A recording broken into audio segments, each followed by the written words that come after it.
गुस्सा करने वाले लोगों की आदत। एक प्रेरणादायक कहानी। किसी गांव में एक किसान रहता था।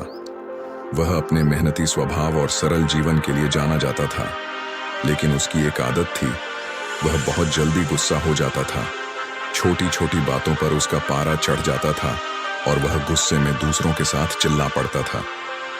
उसका यह स्वभाव न केवल उसके परिवार बल्कि गांव वालों के लिए भी एक समस्या बन गया था।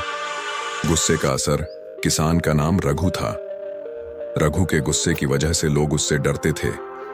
जब भी कोई उससे बात करने की कोशिश करता और गलती से कुछ गलत बोल देता, रघु का गुस्सा उबाल मारने लगता। उसके शब्द जैसे जख्म देते थे। कई बार उसने अपनी पत्नी और बच्चों को भी अपनी कड़वी बातों से दुखी कर दिया था, लेकिन रघु को अपनी इस आदत का एहसास नहीं था। वह सोचता था कि गुस्सा तो स्वाभाविक है और इसे रोकना किसी के बस की बात नहीं है। गुरुजी का आगमन। एक दिन गांव में एक साधु महाराज आए। साधु जी के प्रवचन सुनने गांव के सभी लोग इकट्ठा हुए। साधु जी ने इंसान के स्वभाव और उसके गुस्से के कारण होने वाले प्रभावों पर बात की। रघु भी वहां मौजूद था, लेकिन उसने इसे ज्यादा गंभीरता से नहीं लिया। उसकी पत्नी ने बाद में साधु जी के पास जाकर कहा, गुरुजी, मेरे पति बहुत अच्छे इंसान हैं, लेकिन उनका गुस्सा हमारी जिंदगी को बहुत कठिन बना रहा है। कृपया उनका मार्गदर्शन करें। साधु जी की सिख साधु जी ने रघु को अपने पास बुलाया। उन्होंने उससे कहा, बेटा, गुस्सा इंसान की सबसे बड़ी कमजोरी है। यह केवल दूसरों को नहीं बल्कि गुस्से वाले इंसान को भी नुकसान पहुंचाता है। मैं तुम्हें इसका हल बताऊंगा, लेकिन तुम्हें मेरा एक काम करना होगा। रघु ने उत्सुकता से पूछा, मुझे क्या करना होगा? साधु जी बोले, तुम एक काम करो। हर बार जब तुम्हें गुस्सा आए तो एक लकड़ी का टुकड़ा लो और उसे अपने घर के आंगन में गाड़ दो। ऐसा हर दिन करना, और जब तुम्हें लगे कि अब तुम्हें गुस्सा नहीं आता तो मेरे पास लौट आना। गुस्से पर नियंत्रण का प्रयास। रघु ने साधु जी की बात मान ली। पहले दिन जब उसे गुस्सा आया तो उसने एक लकड़ी का टुकड़ा उठाया और आंगन में गाड़ दिया। दूसरे दिन फिर वही हुआ। हफ्ते भर में आंगन लकड़ी के टुकड़ों से भर गया। अब रघु को यह सोचने पर मजबूर होना पड़ा कि उसे कितनी बार गुस्सा आता है। धीरे धीरे उसने कोशिश की कि गुस्सा कम किया जाए। हर बार गुस्से के समय उसे लगता कि एक और लकड़ी गाड़नी पड़ेगी। उसने गहरी सांसें लेना और अपनी भावनाओं को काबू में रखना शुरू कर दिया। परिवर्तन का एहसास। कुछ हफ्तों बाद रघु को महसूस हुआ कि वह पहले से अधिक शांत रहने लगा है। उसके आंगन में गाड़ी जाने वाली लकड़ियों की संख्या कम होती जा रही थी।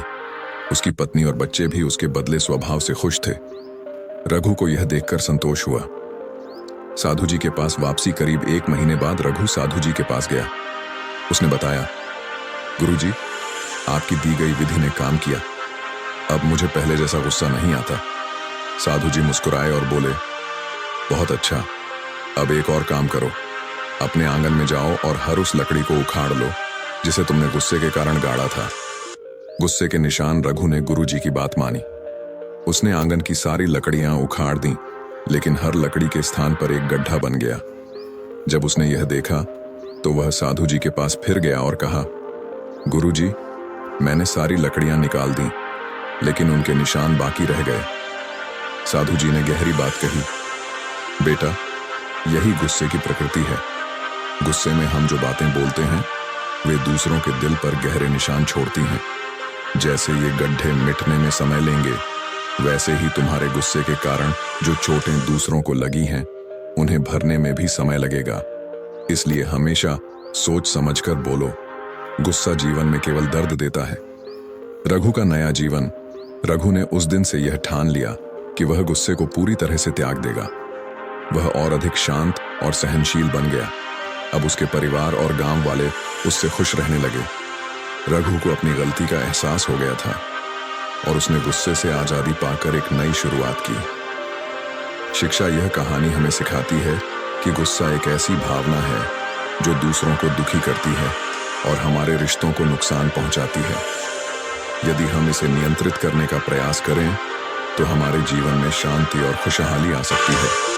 गुस्से के समय खुद को रोकना कठिन हो सकता है, लेकिन इसकी आदत डालने से इंसान एक बेहतर जीवन जी सकता है।